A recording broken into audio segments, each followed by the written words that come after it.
step up in leadership, that God can really use us, and when everybody has their different gifts and talents, we just really dig in and come together and worship God and grow in our faith. It's just amazing what God can do, and I just love being a part of that. I'm going to keep continuing doing that. Basically, it has yellow cake and graham crackers and marshmallow and sweetened condensed milk and like every other wonderful thing. The most memorable experience for me was just like, I think the first time was like Dante and Marguerite and I got to hang out with him, and we were kind of just talking and laughing and cutting up, and it was like after the service, kind of people gathered around at the tables, and they were just sitting talking and being free and open.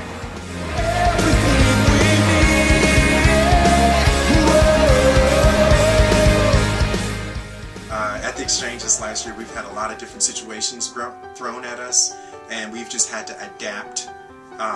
As a group, we've had to adapt and blossom in the situations that have been presented before us. We are in the chapel this month. Woo-hoo!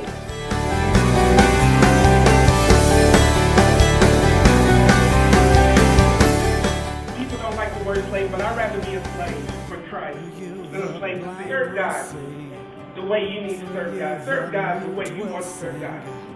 Because nobody else will do it for you. Rise. Through you all hearts will praise. Through you the darkness flees. Through you my heart screams, I am free. I am free. I am free to run. Amazing. I'm gonna look like a lumberjack. I'm glad I got that on camera. Moments in worship where we're, where we're like all, dead on to worship is great. But I also enjoy the moments where, we're just in a casual setting. Just a simple casual setting, just enjoying fellowship as well as worshiping. And the campfire was exactly 55 degrees in October and we're having a bonfire. Found the most freedom, like just when we were in the presence of God. We had like coffee and I think s'mores and like other things going on, and we were getting to know people. But we, if you wanted to, you could always enter into worship because worship was playing in the background. And so that was like really cool because it was the prime example of worship and fellowship, basically in a nutshell. And it turned out really good. It was just a really cool atmosphere to be in, and so I really like that. There is freedom. My favorite exchange experience was when we went to Logan Valley and we were in the old schoolhouse, and there was like some free time that we had, and so it was just somebody with a guitar and somebody singing, and then there was clapping and rhythm, and it was just music, and I love music, I love worship. That was one of my favorite experiences from the exchange that I remember.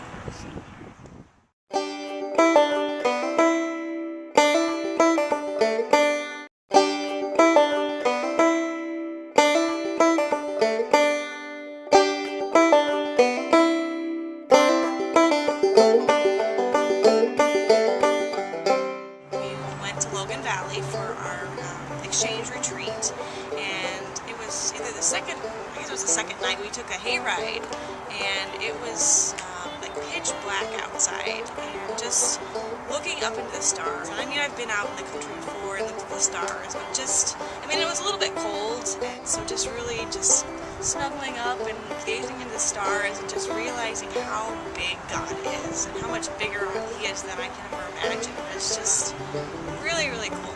Another really cool moment that I had the exchange was on our retreat. It was the first night, and for some reason we decided to all go for a walk down this pitch black walkway, and we basically locked arms, and like you couldn't see your hand in front of your face. So it was really kind of a cool thing because because we had no idea where we were going, but we were trusting in each other, you know, to not fall or trip.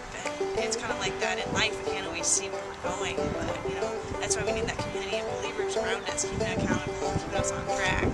And so that was kind of a good little analogy for me. And then BJ would come up and scare us in the darkness. My definite favorite event is when we went to Logan Valley. I love nature, and it was out in the middle of nowhere, so it was gorgeous. The weather was great. We had a lot of fun.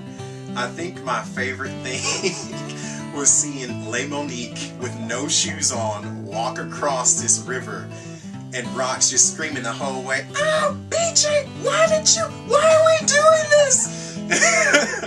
But that was just so funny to see her. I was like, "Keep your shoes on!"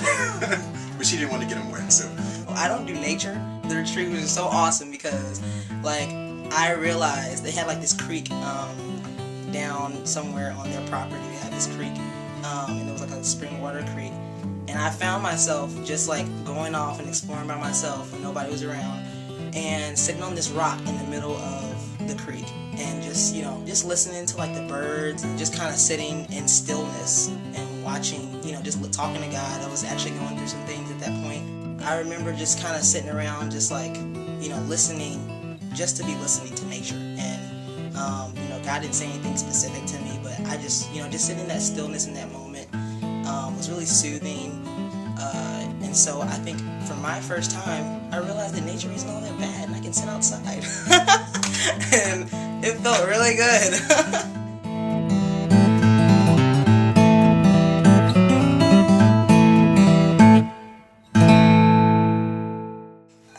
The fact that like the exchange is about young adults coming together and trying to build something that enriches our community, it enriches our church family, just us coming together in unity, just to unify God. That means a lot, and I think the ways that we've done that is like in services and then to outreaches. We've done so many outreaches over the year, and just kind of putting ourselves aside and just trying to, you know, serve our community.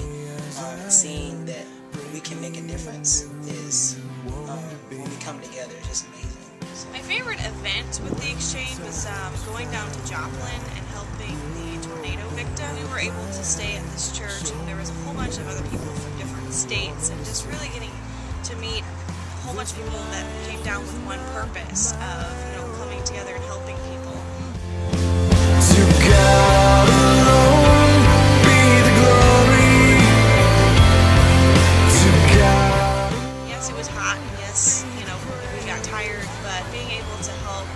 We helped a farmer whose farm and his house was destroyed from the tornado.